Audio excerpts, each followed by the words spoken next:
All right, Chris. It's been a little while, but a perfect time to do it. You're dressed more Oh yeah, appropriately than I am, but let's talk some USA hockey. of course. We took your sport, Canada. All right. Well, we're obviously going to focus mostly. Respectfully, I love our northern neighbors. Yeah. We'll focus obviously mostly on the game because that's the biggest thing everyone's talking about right now. But Yeah. and I know the Olympics, Italy time zones 5-6 hours, working during the day. How much of the lead up to the Olympics did you see? Because early on they had the pool play and they played like Thursday, Saturday, Sunday, and then they got the first round bye and then into the quarterfinal. How much of those early games did you catch? Really not any, just because work right now leading up to everything. I was keeping up with the game cast, like you were texting me, and I'm seeing what was going on. I I was glad we got scared from Sweden, because Canada got two major scares.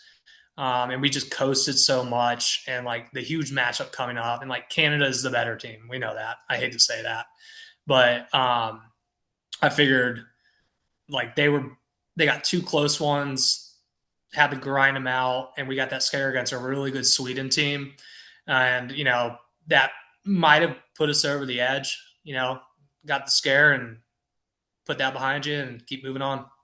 Yeah, I kind of thought like that when I saw the brackets break out, I thought our quarterfinal against Sweden was going to be tougher. If we won that, then we were getting to the final because we drew Slovakia or whoever next. And Sweden's pretty good historically. Obviously Yeah, the guys like Forsberg and all those guys that when we were young kids that were on the Swedish national team, like they got a long history. So, but the that's the irony, first time I think. Sorry, first time I think, and I know it's a weird stat because you don't always play everyone, but we hadn't yeah, beat them in the Olympics in 60 years. yeah, no, that's it. No, I'm glad you mentioned that because that's something that I had seen but forgotten about. And yeah, you're right. Just to be they've matched up a few times. Like you said, they don't match up every time. The U.S. has not gotten the better of them. So that one was crazy. That same day, I know you and I were texting. Canada goes into overtime. They had to come from behind and to win their game. I Yep. think that was against Czechia, and then who changed their name. I can't keep track. It used to be Czech Republic. So it's like I don't know. Yeah. And then the U.S. goes Sweden, and you're 3-on-3 overtime, and you're just like, I mean, you're a hockey fan. You know anything can happen in 3-on-3. Yeah, and as they started 3-on-3 for the gold medal match, I looked at my buddy. I was like, regardless of who wins this, not to take away from who wins, like this is not how you decide that. Like anything can happen. Yeah, I guarantee you that gets changed after this Olympics. But yeah, I mean, you nailed it on the head. Anything can happen. It's like I know Canada outplayed us and they outshot us by like pretty much double what we shot in the game. But I mean, when you've got a brick wall in the net, all you need is one kid to just dribble one by the goalie and gold medal. yeah. No, it was incredible, and the way that overtime against Sweden plays out. Quinn Hughes gets that game winner in overtime. They advance. USA rolls. Canada then has another really Really tough. closely contested semifinal match. I honestly thought after both of them had scares in the quarterfinals, I texted a few people. I was like, Canada, US are going to roll. Like, see everybody Sunday. US did roll. Canada didn't, but they survived. That made me feel a little better going into the Sunday matchup. Absolutely. I mean, even with all that said, too, when you got it was almost planned. Like I felt like the World Cup always has those weird draws. Like obviously we were not going to be in the same pool or side of the bracket as Canada. So it's like regardless of how things go, once the puck drops in that game, like all bets are off. But in the back of my mind, I was like, maybe just them having to grind out two straight games and play from behind. Yeah. Who knows? Maybe that played a factor into it. But No, it's a good point. And maybe that gave them a slight edge they needed because the U.S. could kind of, as that game went on in the semi, they could kind of use more guys, not worry. Once they blew up, they were like 5-0 or whatever it was. Once the shutout was over, I was like, pull Hellebuck, keep them fresh for Sunday. Like we're good. Like just rest them. They didn't end up doing that. Because it worked out obviously, but I was like, Hellebuck's been great. I'm a Bruins fan. Swayman did not look good in the one game he played. I think they escaped with that one, and I was like, whatever. We just got to keep Hellebuck fresh, and he obviously, you mentioned it was the number one reason that U.S. Wins that gold medal. Yeah, that and McKinnon missing the wide openest goal ever. I mean, he could not try that a million times and miss it. I love that But he yeah, he no, he has the quote after too. Who's the better team today? And yeah, it's like, I mean, yeah. the irony. Sometimes, not that we've ever been in their shoes, but maybe think first before you get like someone already I saw online. Someone already printed a shirt of the photo and the quote on it that said we Yeah, outplayed them. I So, mean, he's not gonna live that one down. no, never, never. And then Connor McDavid was getting asked in Edmonton by a reporter about not being able to win the Stanley Cup or the gold medal, which might be the most tone deaf question on the face of the planet. Dude, the Canadian markets are just insane. Like obviously Toronto, then you got Ottawa, which doesn't seem quite as bad from the outside looking in, but then Edmonton, like you mentioned with Connor McDavid. But I love like the pretzel that Oh yeah. Canadian brains must have to be in because Mitch Marner, who Toronto just ran out of town, is like the hero, I think, in that quarterfinal against Czechia. And then so they have to be like, oh, this guy that we said could never do anything just like bailed us out. And then Austin Matthews, the Well, and Toronto that's captain, is on you the know, U.S. that's I'm watching it with a buddy who was not functioning because he stayed up all night the night before. I woke up Oh like yeah. pounding on his door, threw a McGriddle at him. I was like, dude, just get some coffee, eat this McGriddle, you'll be good. And I was being my usual hyperactive, loud self the whole game as he was dying. But I did. As they were starting the game, I just pointed at Austin Matthews and just yelled, "He's your entire hope outside of Connor McDavid to bring a Stanley Cup back to Canada. And this has to kill you right now." No, it's incredible the irony and obviously like complaining a little bit like we all knew we were all going to get up, but it's like this is a little early. Can they push it like an hour or two? Like we know Yeah. Canada and the U.S. are playing. It was what it was. Once you're up, though, I mean, I will say like by the time like nighttime rolled around, I thought the hockey game was like yesterday. It was like so much, but it was awesome. And to get that goal, it was Matt Boldy who scored pretty early. You knew we were kind of on the going to be on the ropes a little bit, but just something about this team, the Four Nations became pretty close. I don't know. It just felt like we were texting. It was like somehow it's not going to make sense, but we're going to find a way to pull this thing off. Oh, absolutely. I mean, it's almost like it's too cliche. But it being the anniversary of 1980 and like all the other storylines. But yeah, we got getting the first goal early really is when, even though it was super early in the game, I was like, we actually might win this. Like I Right. knew we could win it. We weren't heavy underdogs. Like things had to go our way, and they did. Um, but when we got that first one, I was like, I actually feel comfortable right now. Right. Because you're not chasing the Now, entire game. oh yeah, and second period started. That changed because that Yeah. was. I mean, I think there were 16 solid minutes. They just took it at us. Yeah. But then again, things going our way. I don't know if it's bad playing or we had great defense. I mean, they had a minute 23, I think was the exact time. I could pull up the text because I think I texted you. Yeah. They had a 5-on-3, and I believe for about I counted about almost 10 solid seconds of that with them in front of the net. Our defender in front of the goalie didn't have a stick. Yes. Yeah. I mean, Like talk about being an anxious fan, like everyone in America. that, and I need to go back and watch the game because there was a stick on the ice in the second as well for like 3 solid minutes, and they were passing one back towards mid ice, and it hit the blade, and that might have saved us too. Yeah. No, I mean, you need those bounces to go your way. Canadians, they've had a million like complaints. They just sound like sore losers. But the only one that I do think we definitely caught a break on, there was that 2 minute men in the ice, and I forget who played it along the boards. Hmm. US got lucky on that one, but otherwise it was what it was, like US Yeah, outplayed them, and Hellebuck, what, 41 saves, that save behind the stick, which is going to be iconic. I mean, Oh, just like incredible. it reminded me of Lima John of Holpe with the Caps Oh yeah, against Vegas. Same exact play. yeah, incredible. Just obviously maybe on a national level, so maybe more people saw it, but it was that was the old hang it in the Louvre. That Oh that yeah, one is that one's gonna be live on as long as 1980 and Miracle and all that. Like that save is gonna live on forever. yeah. I mean, at the end of the day, I hate to say, like they have what 9 gold medals. We got 3. It's been a minute. It's been 46 years, but it feels good. It feels good right now. We definitely are best against their best. We can win, but Right.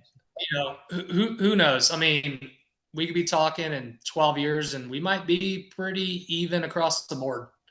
Yeah. I mean, hockey's certainly growing. I mean, we already talked about Austin Matthews, some of these guys that come out of like Arizona. Like hockey is growing, and then a game like that, a tournament like that, like people are just that never watched hockey are all of a sudden interested or may think twice like about giving the sport up. Maybe and so I think it's just going to draw so many people to the game. And you also mentioned it like the way that the U.S. built their team, and we've heard a lot of talk after, but like Billy Guerin went defense heavy and then like guys Yep. like your guy like Trocheck, your New York Ranger, guys that like sure, like they're OG. good offensive players, but they do so much of like the dirty work. He helped kill. He was one of the guys that helped kill that 5-on-3. Yeah. So they had like a gritty identity. You got the Chuck brothers, like they won on grit. Yeah, pretty much. Which good old fashioned American grit. Just all the cliches that Canadian fans will be upset by, but it's all in good fun. Um, yeah, I mean, you said it. The defense really, at the end of the game, you can say they outplayed us, but on the flip side, our defense was so good, It and our was. goaltending was perfect, with the exception of one goal. Yeah. Um, so, I mean, at the end of the day, it comes down to overtime, and that's how it ends, and we're happy, and hopefully they don't kick our butts in 4 years, because now they have an entire generation of children that want nothing but to kick our asses. Can I say that on here? Yeah, oh, yeah. In the Olympics. So in 20 years, I might be a little more nervous, but who I knows? think what you made a good point a couple minutes ago. Like we may never be the favorite, but I think US has gotten itself to a point where in any one game they can beat Canada. Like if you run that game or 15 years from now you match up 10 times, maybe Canada still wins 6 or 7 of them, but we can, Yeah. in any one game we're good enough to beat them. I mean that was I mean, we saw it 1980. last summer. Like the Herb Brooks quotes, like we played 10 times, they probably beat us 9, but Did, we beat them once. did you see the guy in Philly that dresses her Brooks gave the entire speech on a bar going into overtime? I saw that. I didn't know where it was. I don't like I to give saw Philly it on credit. Barstool. Yeah, it was a older, not he was an older guy, probably our parents' age, dressed including the plaid pants, Yeah. dresses her Brooks, standing on a bar in Philadelphia, which might be one of the most American things ever, and he gives the most Hollywood grade A acting version of word for word the entire speech, like dead serious. Even after he's done, he doesn't even start laughing. He just like nods his head and steps Locked off the in. bars. Absolutely. Locked in. So I mean, that's what it's like. Mike Tirico said at the end. He had the perfect sign off for the Olympics, and after that game, like we love sports. Yeah. He's So I he's mean, it was incredible. all. I Oh tweeted yeah, out, I was like, when is he gonna be in the announcer goat conversations? Because I mean, he does it all. oh, he's already in. I mean, he is so good and he's so versatile. I mean, and it's crazy to think that. I mean, he has the coolest job ever, but like he does his Super Bowl, and I think his flight left at like 1:30 in the Yeah. morning, and then he's landing in Italy in like the afternoon doing Olympic broadcasting. Yeah. And he doesn't miss a beat. Like, some people cross over and they're not bad, but he's like A+ on everything. Yeah, And so like the game obviously we talked about Boldy scores in the first, Makar scores in the second. Canada's definitely kind of dominating that second period. They definitely Mhm. outplayed us in the third.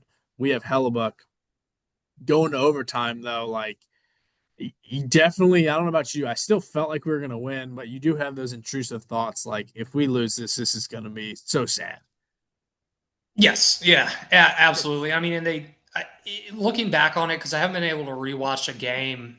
I mean, they were you could tell like every time they came out, especially in the second period, it just sticks in my mind like the plays they had drawn up, and it was just so meticulously planned out, and they were drawn up plays, and then in game winning goal falls apart. We make a play, pass it back. I mean, it's all it took. Yeah. Well, and I have to mention McAvoy in that third period. There was one where Hellebuck was down and McAvoy was on the goal line and Yeah, swats one off or it hit his chest. And I think like it hit his chest because I there's was telling so someone about that. many like McKinnon makes that shot 999 times out of 1,000. Like I mean the perfect save from Hellebuck. There's so many close moments that the U.S. just found a way. But so you go to overtime, 3-on-3. And well, let's not even go back to overtime. I want to talk about we get late in the third, we survive the onslaught. Then Sam Bennett has a stick to the face, a 4-minute penalty. I'm like, 4 minutes left. There's like Here we, six to play in the game. I was like, we're gonna win. And then like 2 minutes in, we yeah, get a high stick. And it yeah. was Jack Hughes. That might have been the most scared I was after we didn't score in the 4 minutes. But like you said, halfway in, I was like, oh no, I'm doing the math. I'm like, they're gonna have like the final 2 minutes of the game on a power play. I really thought that was it Well, because I and was like, like we just got gifted 4 minute power play and we with yeah, we six to blew it. go. Like, and then Well, we and blow it, and I was like, we're done. and like you see it, you see the delayed penalty, and it felt like they held the puck and we couldn't touch it for like 45 seconds. And yeah, so you're just doing the math. You're like our penalty is going down. They're going to overlap. Like, so I went from like we're going to score, we're going to win to oh gosh, like this is going to be brutal. But somehow survived, and then shortly in that 3-on-3, Quinn used the savior against Sweden, and then his brother Jack with that snipe. I mean, all time moment. Like Oh yeah, jumping up, like hugging Luke, my oldest. We played Freebird. Like yeah. it was awesome. Oh yeah, I jumped off the couch, both my buddy and I, and like not a word. None of us had breath in our lungs. It was like, what's going on? Because like it's not like an NHL game. Like goal horn, Right. like goal went in. We are like, did he just? I thought he Same. sniped it. I didn't realize at first at it. And I get up and we both like have that moment. And we both look at each other and I just shove it. And I looked at my phone 2 seconds later, and a buddy of mine texted me, goes, I think I just stroked out. And I was like, that's the exact feeling I just had. Dude, no, I'm glad you said the same thing because without like the horn and the red light and stuff, it's like, and then also like it seemed like the first few games they just called every U.S. goal back, and so it's like that Mhm. in football brain you're like waiting for a flag or something. It's like Yeah.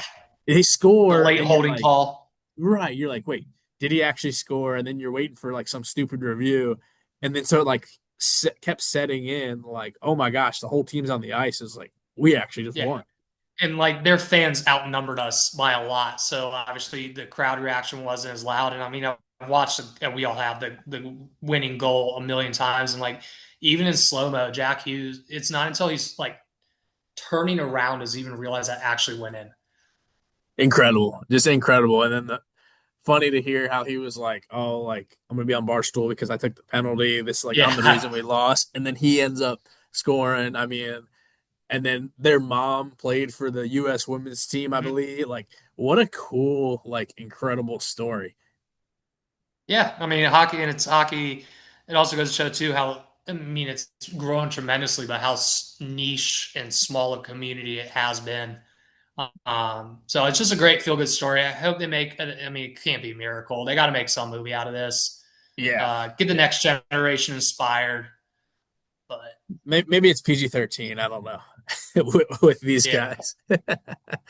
But and then after it was obviously cool. Like you're riding high. Like I was riding high that whole day, but to see the celebration. Usually a game ends like a couple minutes, you're like, all right, whatever, flip the channel. I left it on for everything. Like and so Oh, glad so do I I. did. You see Goudreau, like the kids skated out there. I think it Yeah. was Kachuk and somebody else, and like that was such a cool moment.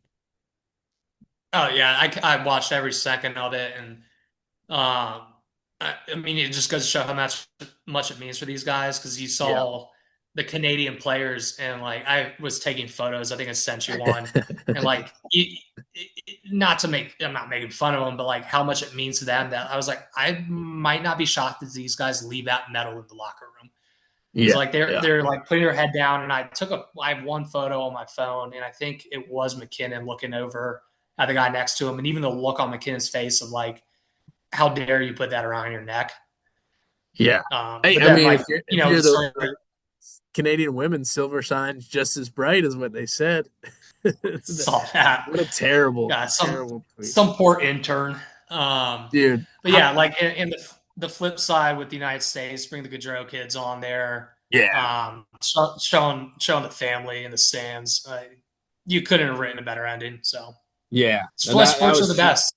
yeah. It really is, and I think the only thing that topped the Canadian tears was the Labubu stuffed animals they had to get after getting after getting their silver medals. That I can safely say that's never going to happen at a future Olympics. Hey, it's my homeland, Italy. I'm like, try not to hammer it too bad. Like, but even the guys Yeah, that won gold, it's like, what is this? yeah. Like Athens, I remember they gave them like the like wreath around their heads because of the original Athens Olympics, Yeah, and they're giving out stuffed animals after you got second place.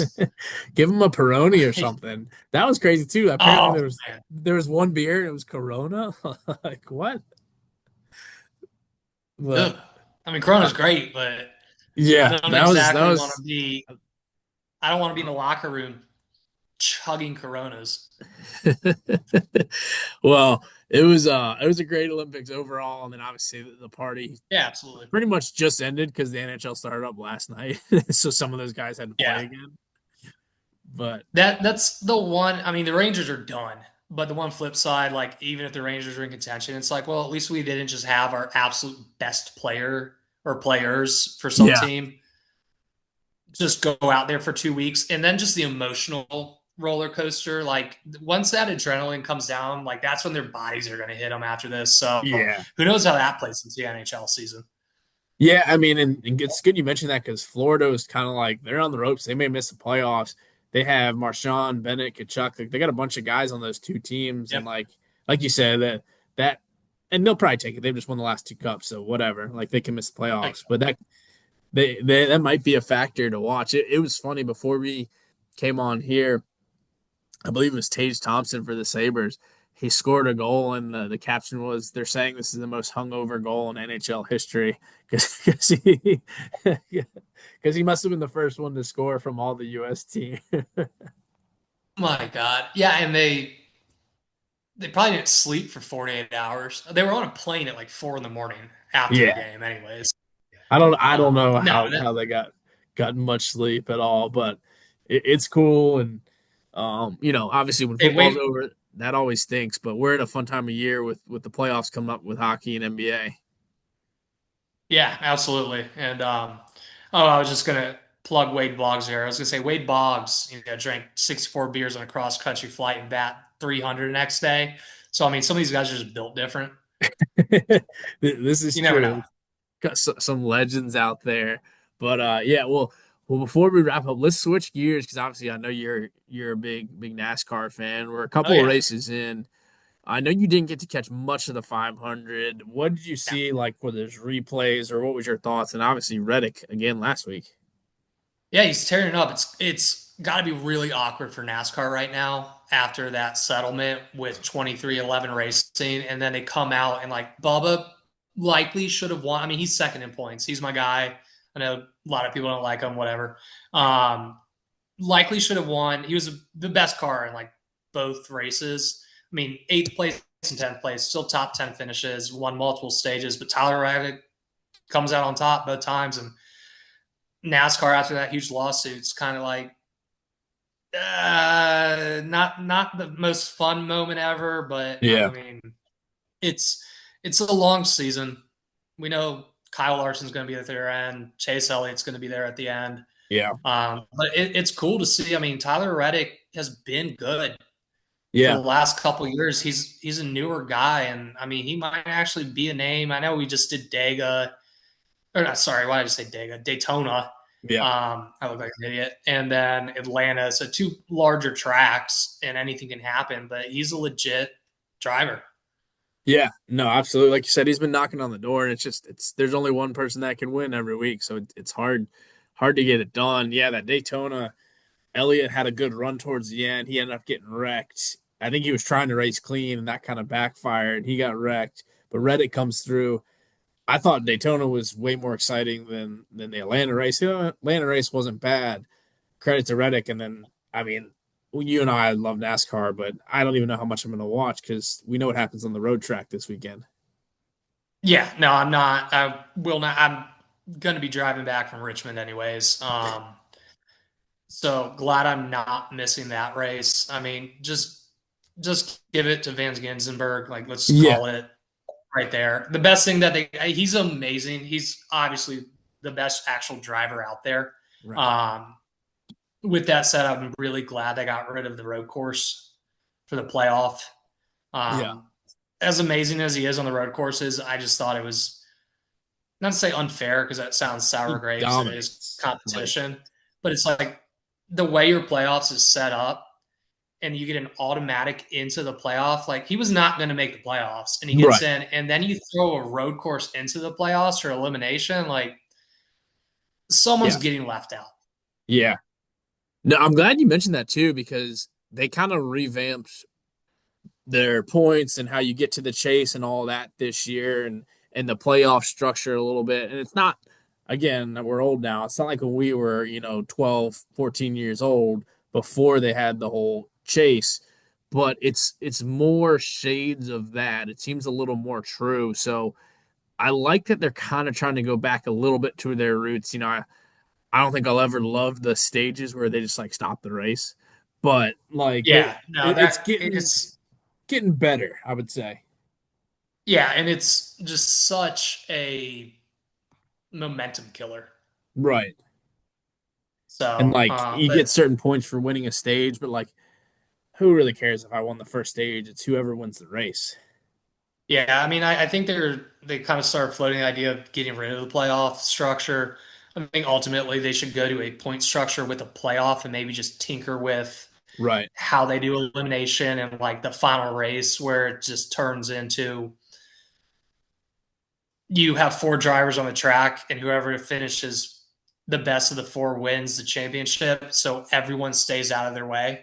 Yeah.